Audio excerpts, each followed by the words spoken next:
Welcome to this week's Fireside Chat with Jesse. I am joined today by Peter Minshall. Did I say it right? You said it right. All right, perfect.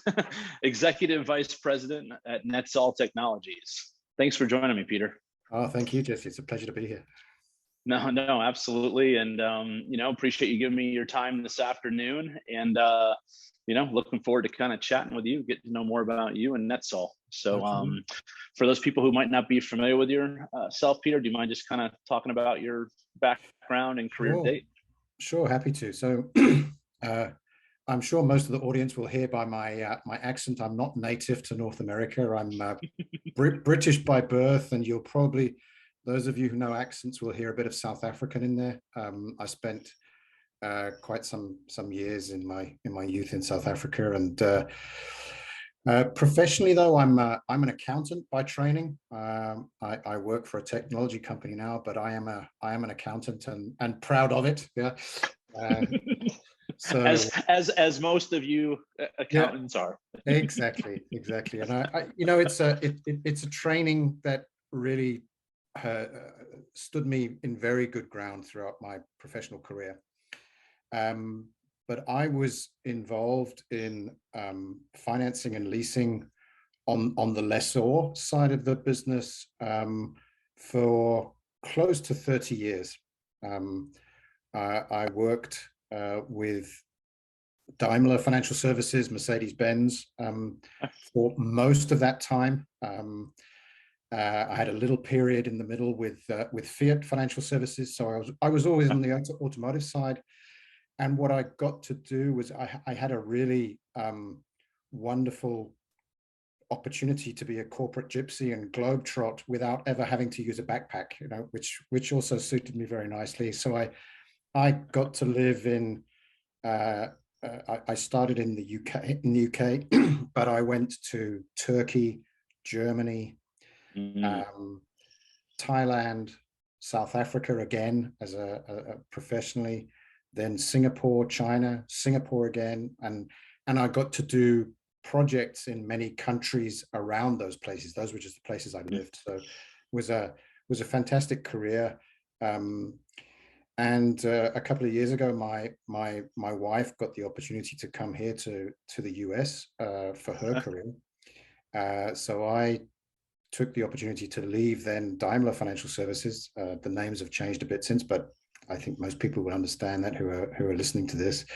And I was looking what I could do, and for all of my career, I'd been either a CFO or in the operations side of the business, in regional roles, and often in project roles, either leading or sponsoring or consulting to projects. And most of those in asset finance and leasing are technology-led projects. There are some other change projects, but most of them are technology-led projects.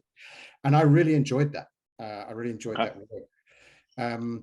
And for the last period of my time when I was in Asia, I'd been running a very large program actually with NETSOL, implementing their next generation technology across 12 markets in the Asia Pacific region. And so I had very close relationship with the executives at the company. Obviously I was on the other side of the software fence, but I was still, knew them very well. And so I talked to them when I came here to the US and ended up now being the EVP at NETSOL here in North America.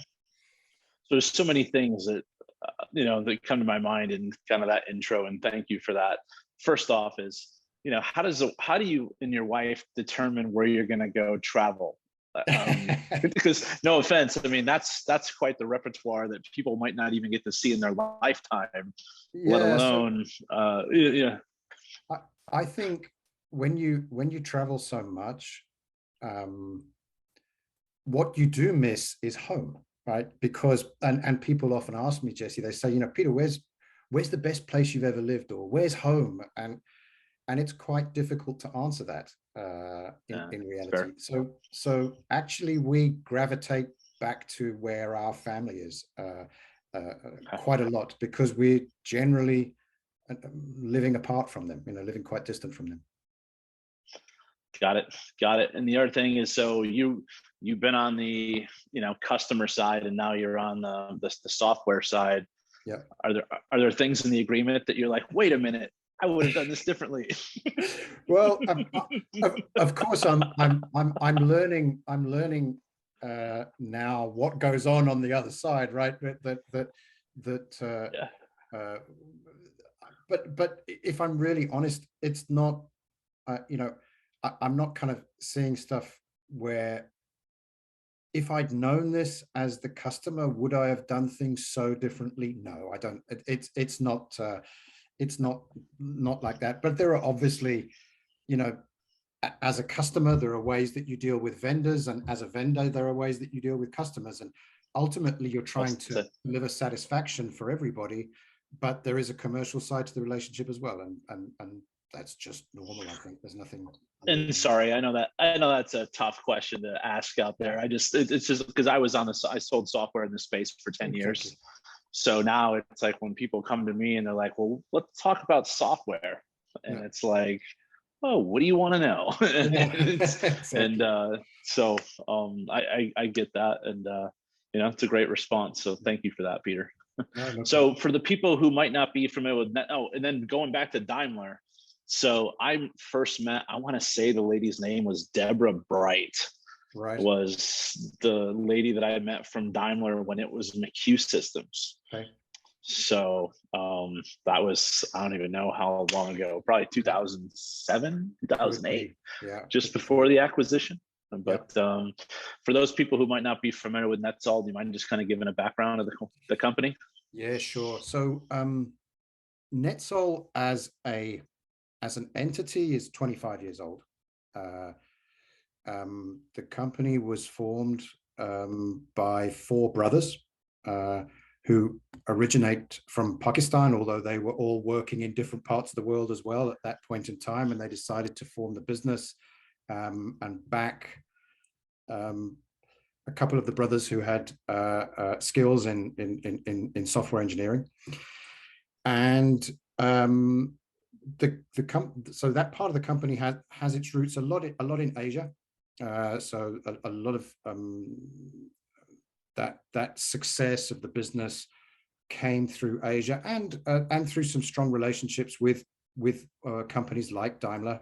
Daimler was one of the first customers of NETSOL actually in Thailand in the 90s. But through acquisition, the company has customers who've been with the company through and has software and legacy software that's been out there for a lot longer than 25 years. And you just mentioned McHugh Systems, who NETSOL acquired in the early 2000s through a product called LeasePack. We've got customers and product out there that have been with us for over 40 years, close to 40 years. I think maybe not over 40 years is a misstatement, but close to. And similarly in the UK and Europe, NETSOL acquired a business called CQ Systems, which has a product called LeaseSoft there, and that also has been around for 30 years plus. So that's the history of the company. Here in North America, we, as I say, we've got our legacy product LeasePack, which we're still supporting across around about 12 customers. But really, one of the main reasons I was hired is to bring in new technology into the market. LeasePack has been around for 40 years. It's been upgraded many times, but at the end of the day, it is still legacy. And there are certain things you can do with legacy software and certain things you can't do with legacy software. And so we've now developed a global product on new modern technology, which we call Ascent for the leasing and financing industry. And my role is to develop the market here for that product with both our existing and new customers. Well, perfect. And then from I guess just a tech stack perspective, like what are some of those technologies that Ascent sits on? So Ascent we're a Microsoft shop, so it's built. It's fundamentally built on Microsoft technologies, .NET, and so on. And when at the moment our preferred hosting solution on the cloud is with Azure, but actually we're in the process of developing AWS competence and an AWS practice in-house. And I think we will, you know, the market certainly, when it comes to cloud, AWS is certainly at the moment got the largest share. So we have to be where our customers want to be as well, and that's why we're developing that practice. But it's modern, it's architected in a way that is modular. It's you know, it's we could probably spend ages, and I'm actually the wrong person to talk about it. But no, that's perfectly fine. You know what, you said .NET and you mentioned a few other things. That's pretty good. That's pretty okay. good. then yeah.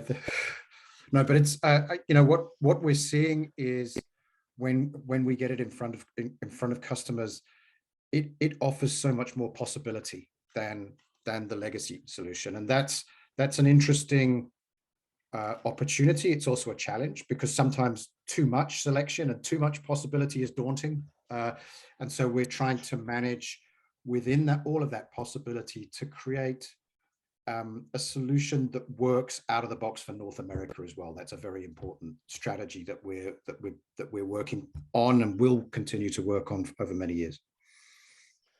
Yeah, it's that's interesting. And you know, obviously during my time at LTI, it was Lease Plus was their legacy, then Aspire was their next gen product, and it's like trying to get the ones where it's like, no, you got to go to the next one, and people are just resistant to change. No one wants to do a conversion. Absolutely. So at some point you're just like, no, we're only going to build that in this. Sorry, exactly. We can't manage multiple lines of code and keep the price reasonable. It's just not. Exactly. Yeah, exactly. And those are always interesting conversations, right, with the customers, because you saying no to a customer is not the easiest thing to do, particularly when you're talking about a technology solution that is the backbone of their business, right? And that's the kind of technology, those are the kind of things that we're supporting here. It's well, that, and when you say no, you open them up for RFP. Exactly. So it's like yeah, exactly. And if your new product is so new that you're not, you know, it's not 100% ready for everything, then it's challenging. But you have to take those steps as a software vendor. You have to have confidence in yourself, in your people, in what you've done, and confidence in the relationships with the customers. Yeah.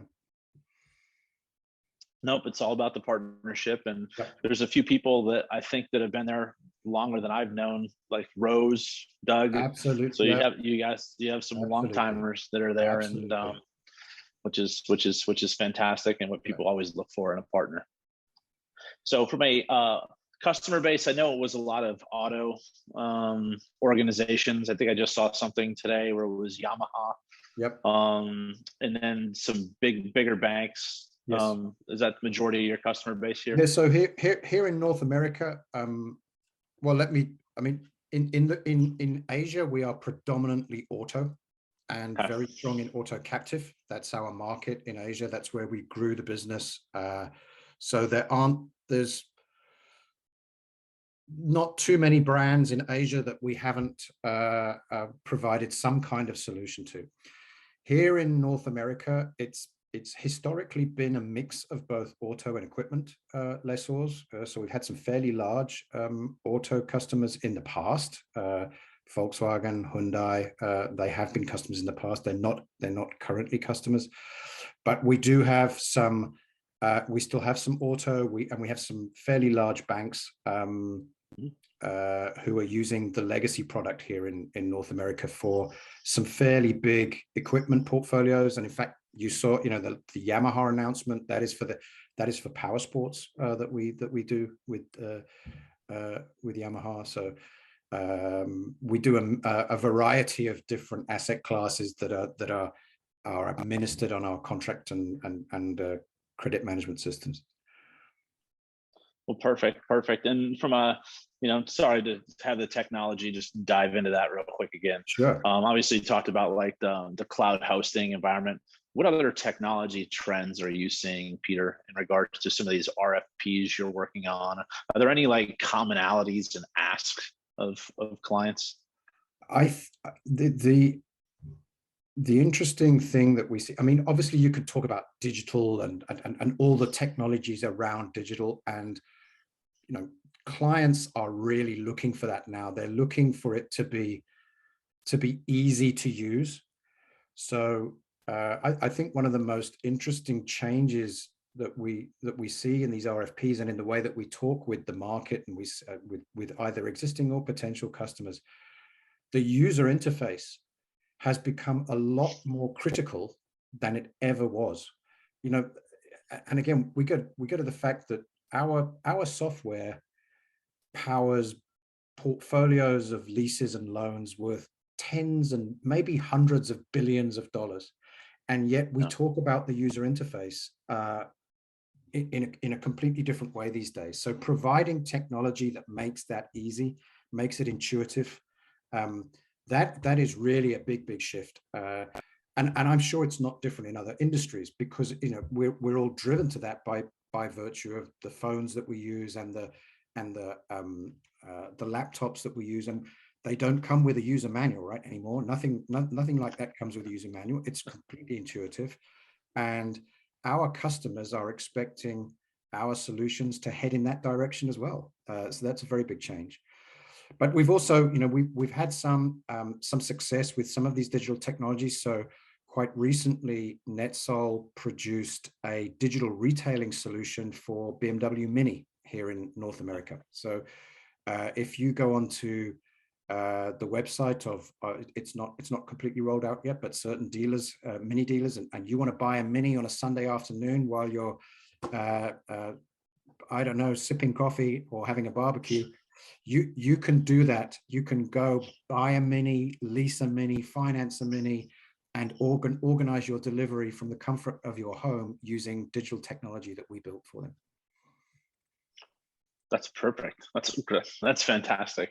Yeah, and that's an interesting concept. Is what is that customer interface, whether if it's external or your customers, the leasing company.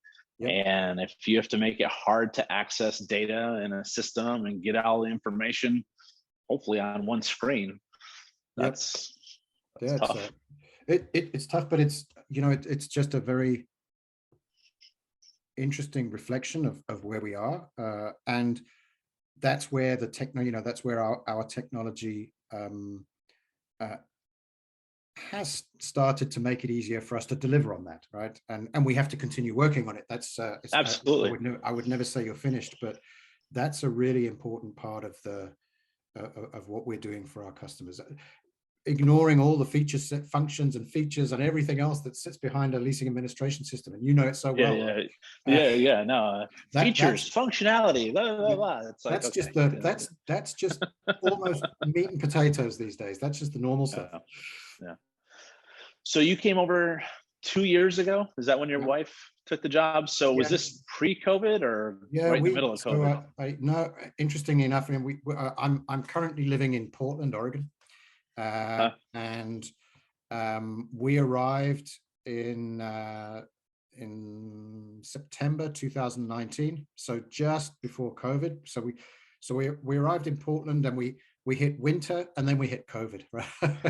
Winter, COVID, then riots. You're like, what are we doing? Like, exactly. What is going on here? Exactly. And how was it? Now, did you start with NETSOL as soon as you came to the States, or? No, I was lucky enough to have a bit of a break and help get the family settled down. So I started working with NETSOL about 6 months after. I also had to go through a process of getting working permission and so on, so that took a little bit of time. But I had a nice break of about 6 months. Yeah. Well, and let me see, where are they? Are they Calabasas? So you probably were able to go like one trip or before everything got shut down. Exactly. The great thing about NETSOL in the US and in North America, we have people in Canada as well, is that actually we've been remote long before COVID. So we have people, we have some people in the Bay Area, some people in Southern California, we have people in Texas, Detroit, Toronto.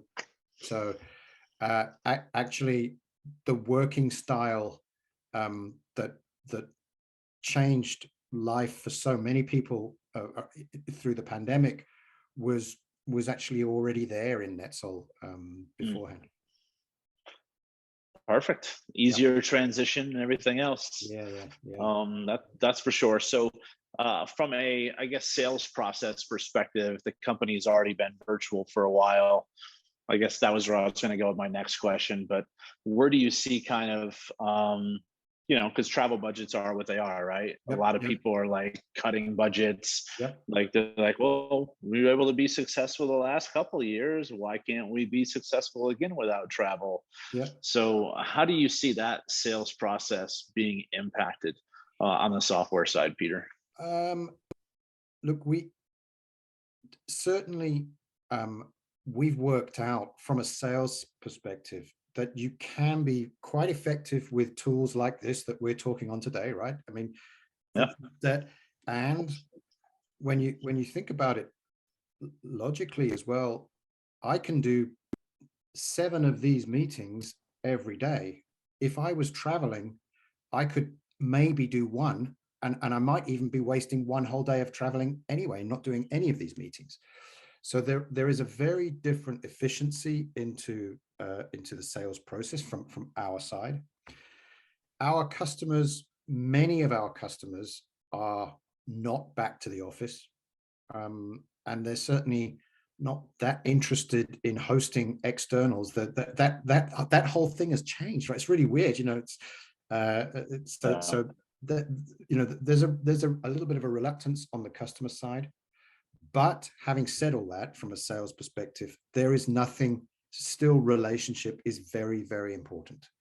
And the opportunity to meet our customers face to face, whether it's at their place or whether it's at conferences or whether it's we find the right reason to do that, it still adds a lot of value to our process. People don't buy contract management systems every 6 months, right? I mean, banks and leasing companies buy it, and they know very well that they need to keep that thing for 10, maybe 15 years. And so although we go through some interesting sales processes in this business with RFPs and so on, ultimately, I truly believe that most people make the purchase decision based on can I do business with those people? That's the largest part of the purchase decision, and so finding ways to have that relationship, hopefully through physical, but having a lot of contact with tools like this also helps, because you can talk more, right? You can previously you might visit a customer once every 3 months. Now you can have a meeting every week and find space for that.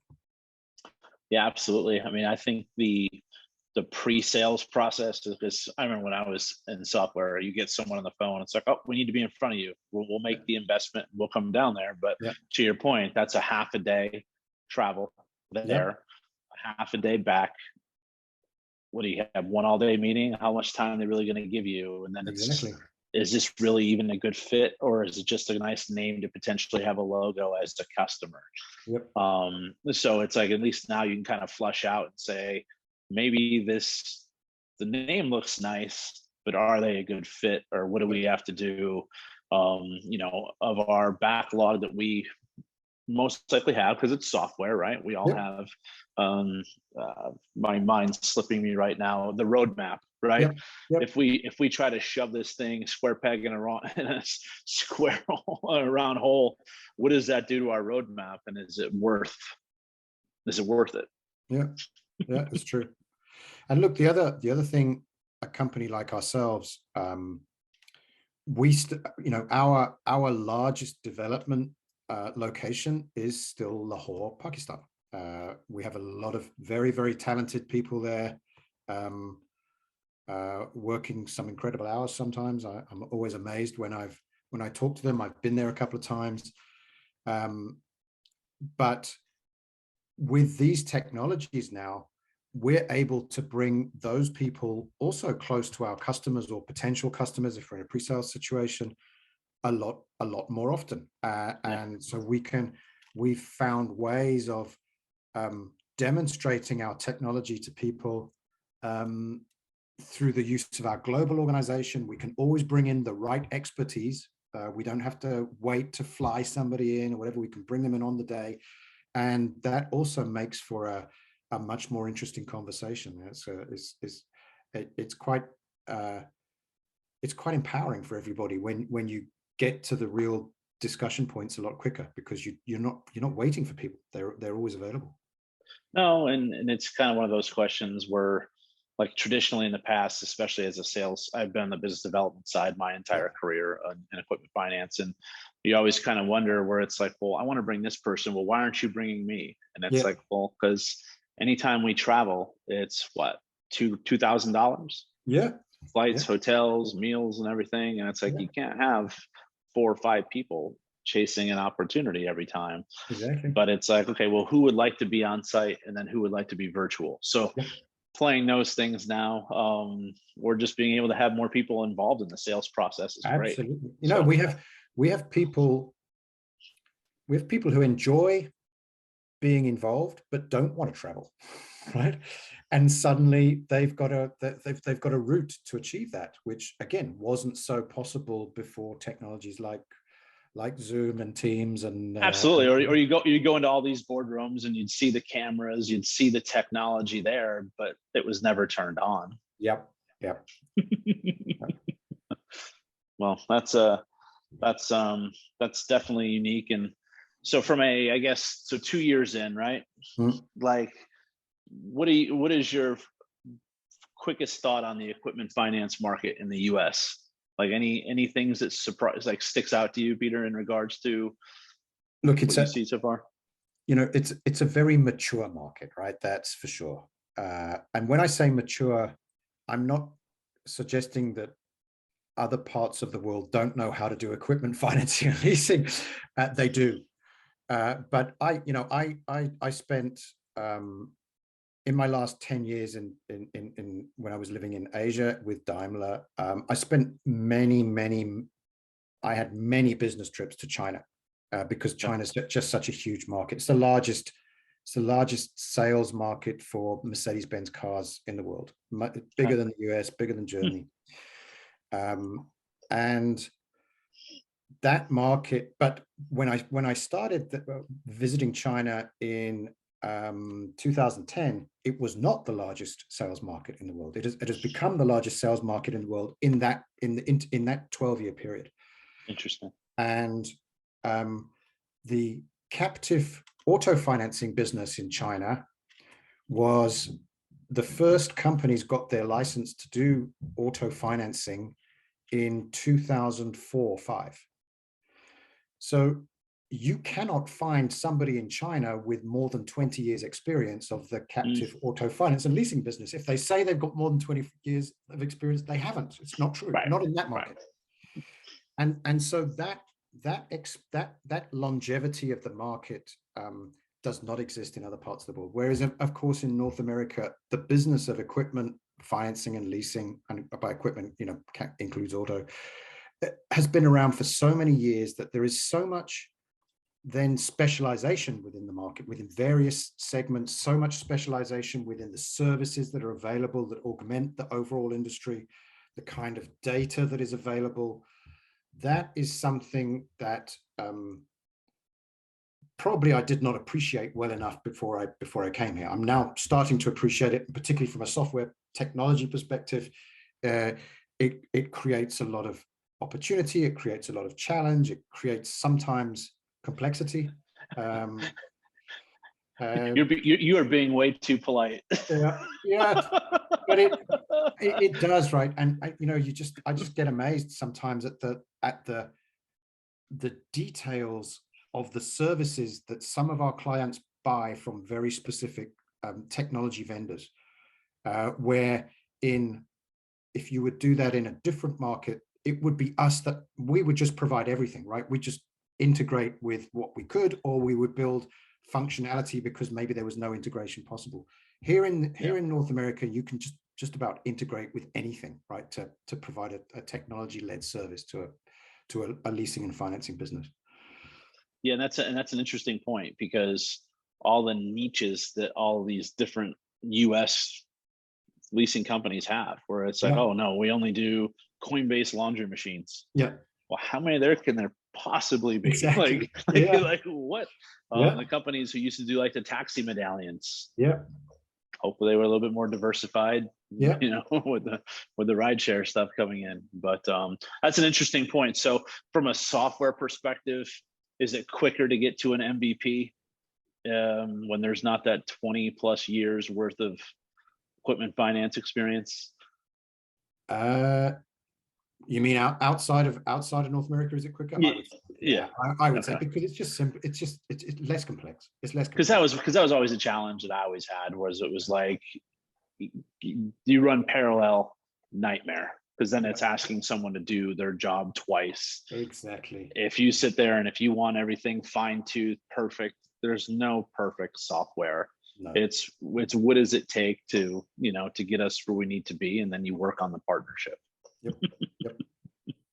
And like you say, our customers are also highly specialized, right? They operate in niches, and quite rightly so, they expect the technology vendors to have some understanding of their business, which means you have to move into that kind of fairly specialized understanding of what they're doing quite quickly. It's but it's fun at the same time, you're learning every day, which is great.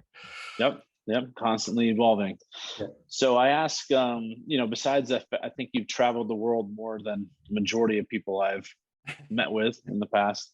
Do you mind giving me another fun fact about yourself that you'd like to share? I have two daughters. Okay. One is 26, one is 5. And they're both amazing. It is amazing to have an older daughter, and it's amazing to have a younger daughter. And I was to say it's a built-in babysitter right off the bat. Absolutely. But maybe. Well, unfortunately, the older one lives in London, so not so straightforward. But I mean, it's just that's interesting. So Jeremy, so my kids are 9 years apart, right? And I think the biggest challenge I think there was some like amnesia in regards to, I love a kid in diapers, love it, so easy. And then when Jeremy was born, I was director of sales at LTI, so it's like responsibility, right? So you're 26 years ago or 21 years ago, and then all of a sudden there's a 5-year-old, and you're like, wait, what just happened? But with as you get more experienced in life, seasoned, you do forget a lot of what I've found is I forgot almost all the bad stuff, but I forgot a lot of the good stuff as well. And to experience it again is just amplified. It's wonderful. It's really, really good. And wife feel the same way?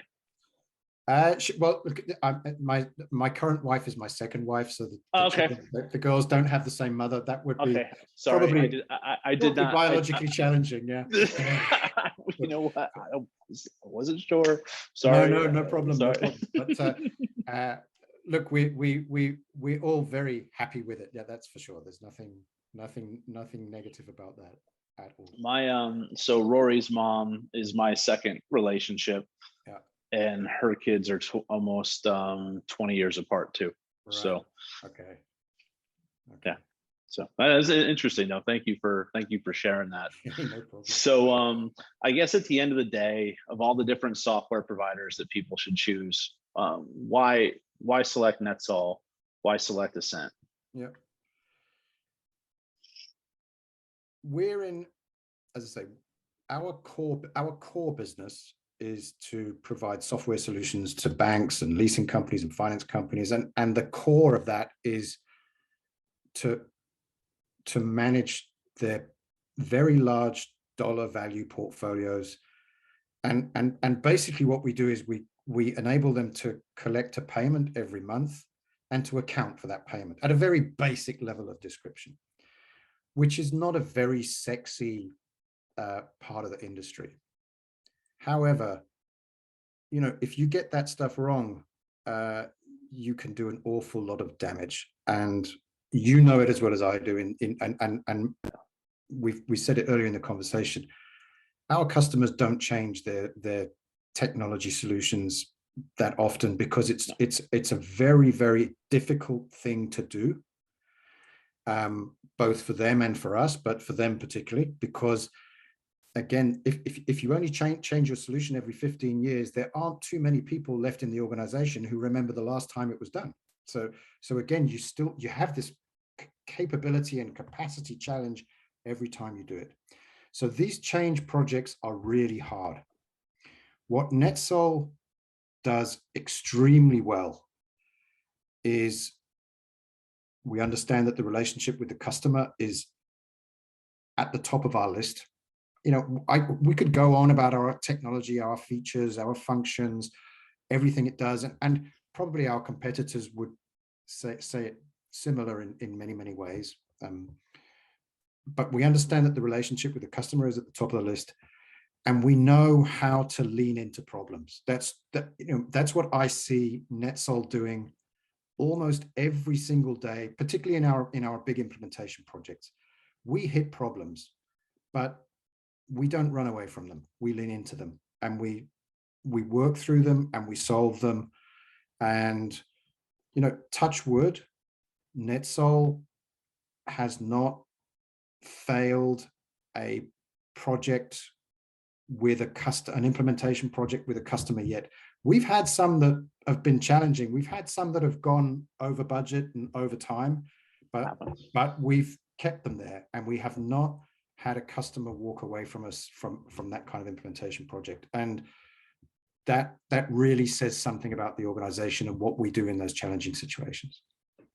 That's a bold statement, and I like it, because I don't think that I think Tao probably is similar from what I hear from them, but outside of that, that's impressive, Peter. So we're not arrogant enough to say we've never lost a customer. We have, yeah. But do we once a customer chooses to go with us, do we have a track record of success or failure? And it's very much the former. Got it. Well, excellent, Peter. Well, thank you for that, and thank you for your time this afternoon. Hopefully our paths will cross. What do you think? The Ops and Tech Conference in September? I think we will be there. Yep. Okay. Yep. Well, excellent, sir. Well, I really appreciate your time today, and look forward to seeing you in New Orleans here in a couple months. Absolutely. Jesse, thank you very much. It was a real pleasure. All right. Thank you, sir. Bye-bye.